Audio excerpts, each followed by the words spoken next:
expensive. Anyway, so that's one of their major strengths. They're not limited by gates or node lanes. They favor head-on attacks, and they have powerful cruisers, but not necessarily dreadnoughts, which means they've got a good early game. So you have to watch out for that. And it also means that they're not going to have a particularly good broadside attack. It's actually quite difficult to keep your front facing the enemy in space, because if your enemy's running around you or whatever, it's going to be hard on with a cruiser-on-cruiser battle for them to keep this front, the bow, facing you. So that's one thing you have to keep in under consideration. They also favor ballistics and stealth technology, so they're also very much mass driver users. And this whole stealth technology could make them very devastating. If they manage to get a high level of stealth technology, then they might be able to just enter your system and you'll have no fucking clue where they are. And you won't even see them coming, kind of thing. So that's Tarkasian. Now there's the Horde, which we've already looked at, because that was what I had first, but we haven't actually talked about. The Horde are interesting. They apparently have some sort of teleportation, but I don't know anything about that. But they actually have to dig their own paths, node paths, from star to star. And they have to keep them open with regular maintenance. So they sound like the hardest race to do early game, perhaps. Because not only do you have to actually go sublight and dig your own way to your next gate, but you actually have to keep them open with maintenance as well. So you're going to incur costs early game and mid game that you really kind of don't want.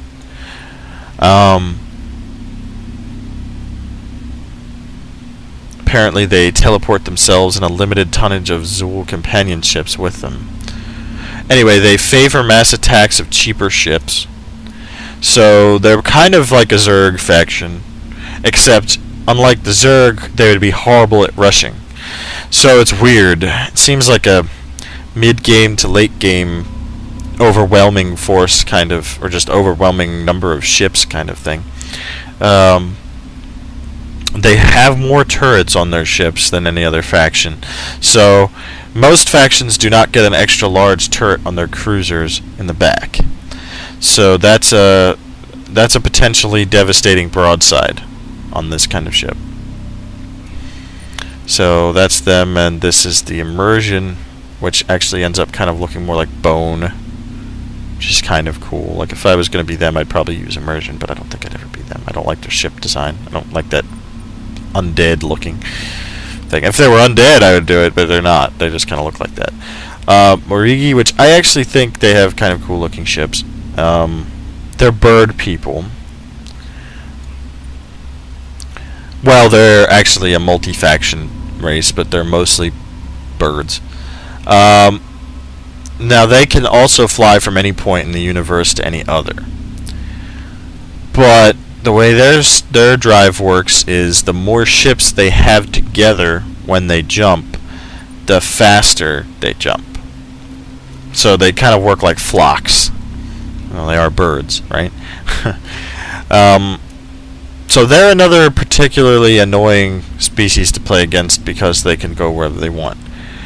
They specialize in drone technology, energy weapons, and diplomacy. Obviously, diplomacy specialization is one of the weakest specializations, unless you are actually, playing like a free-for-all and you want to make an alliance, that kind of thing. Or you're playing multiplayer and you want to get alliance faster. But other than that, so I thought this was kind of interesting. Level of detail inside of these ships. You can actually see the captain's chair, I suppose it is, and the inside of the bridge. Now I don't know if that's just the reflection itself is just a 2D plastered on thing, but it actually kind of looks like it's a 3D interior. Anyway, it's just kind of cool. Level attention to detail. So their strongest ships are dreadnoughts. The fact that they've got an energy weapon focus means you might want to go with a bunch of shielding, or you can go with hull plating that reflects energy weapons. And drone specialization means that they are basically good with carrier technology. So you're going to have to worry about swarms of small ships for them when you're fighting them. Basically flocks of birds. And here's the immersion variant.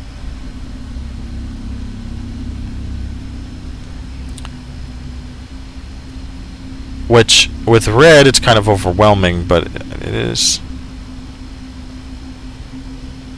kind of cool looking still. I don't know which one I like more. I'd probably have to change the color because that's really overwhelming, but it really depends. Anyway, and the last one, which I'm not going to tell you what we call them, but we don't have any great love for these guys because they're pretty ugly. They have really ugly ships, I think. I'm tired of biological ships and bug people and random stuff like that in space. But these guys are the Lear-Zul Alliance, and these are basically whale people, sort of. Technologically, these guys have the crappiest ships in the game, literally. They can also travel from any point in the universe to any other, but they're slowed when they're near planets and systems. They move fastest through deep space, so they're a little bit slower moving through open space or through between planets that way than they are normally. Than other people are that are like them. They're masters of research and diplomacy, and their ships are fragile, so they kind of have the worst bonuses, considering the fact that their ships are so crappy. I would say that the fact that they're masters of research is a good thing for them, but because that means they can research stuff in order to make up for their failings in their ships. But at the same time, it pretty much would mean that you're sort of having to double up on stuff when you could probably avoid doing that if you played as someone else. You know, having to research better ship stuff just because your ships are so fragile kind of negates the fact that you're a master of research. Apparently, they are also kind of into carrier tech, but they use what's called battle riders. The battle riders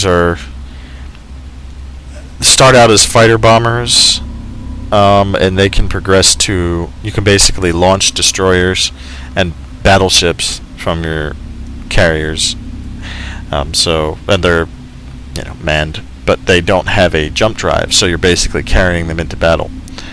It's just kind of interesting. I've kind of wanted to check into some carrier technology at some point. This is like really hard to see, the immersion. It's kind of cool because it's almost like iridescent or something. But anyway, so those are the races. For our intents and purposes here, we'll just use these guys, and I don't really care about anything else, so let's start the game. Okay. So, when you start a game, you're going to be confronted by a screen that looks more or less identical to this. And it can already seem overwhelming because it's like, alright, what is all this information? Why do I need to know this? You can name your colony. You can always name every colony you actually create. So, I have the very unusual situation of having multiple planets, like quite a few other planets in my home system, which is a good thing. And that's what that's showing. Now, I don't know, at a glance, I don't think I do, whether or not they're colonizable yet.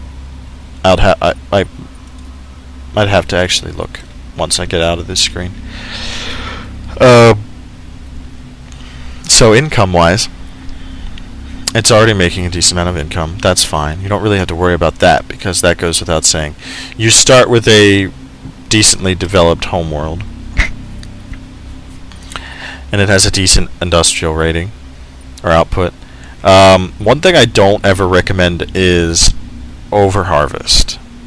it speeds up planetary development. Now, if there's a planet that is really, really getting on your nerves and just will not come up to speed as to having a being developed colony, or isn't terraforming fast enough, things like that, you could overharvest. But what it does is it permanently depletes the planet's resources.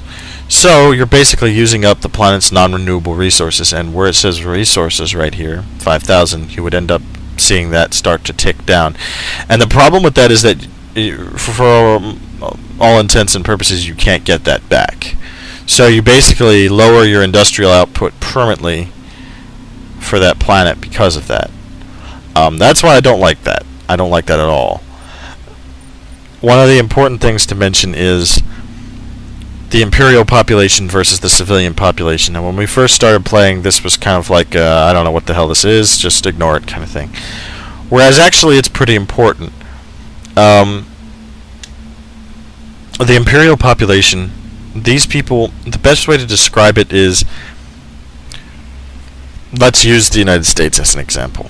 The imperial population would be the people who say, I am from the United States.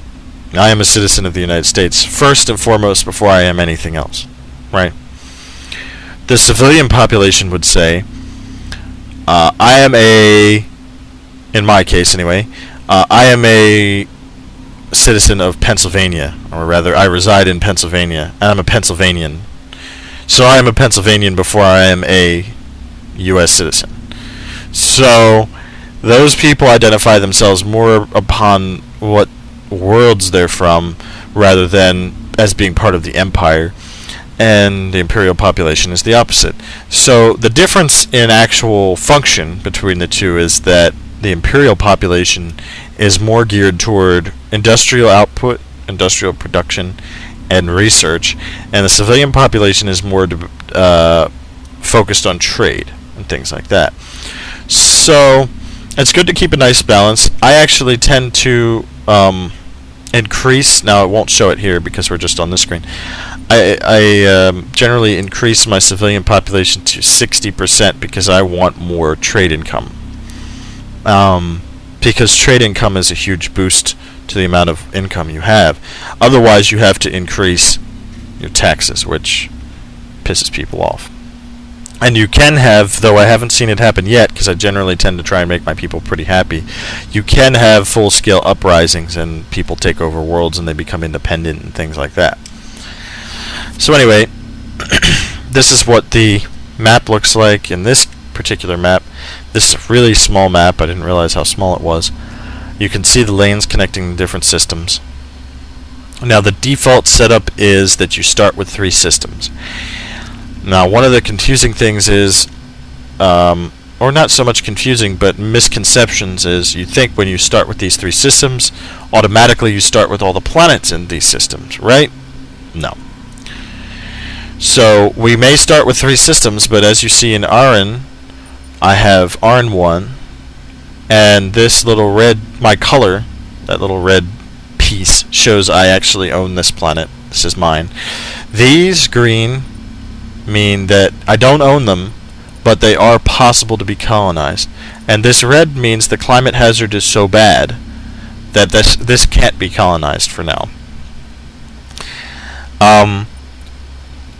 So you look back at, this is like one of the greatest home systems I've ever had. 5 planets, all colonizable within your home system, which is impressive as shit.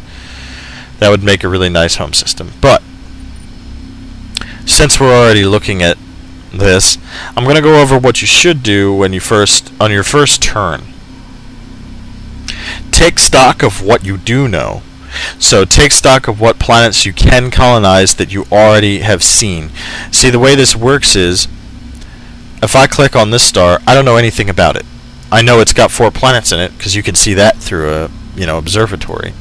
What I don't know is anything about those planets. So what you would have to do is take a fleet and survey that. Then I would have the necessary information about each planet, whether or not it's colonizable, how much it would cost, blah blah blah. So what I'm asking is, or saying is, you should take stock of what's in your initial system layout, what you've already got under your control. So, okay, I've got 4 planets I can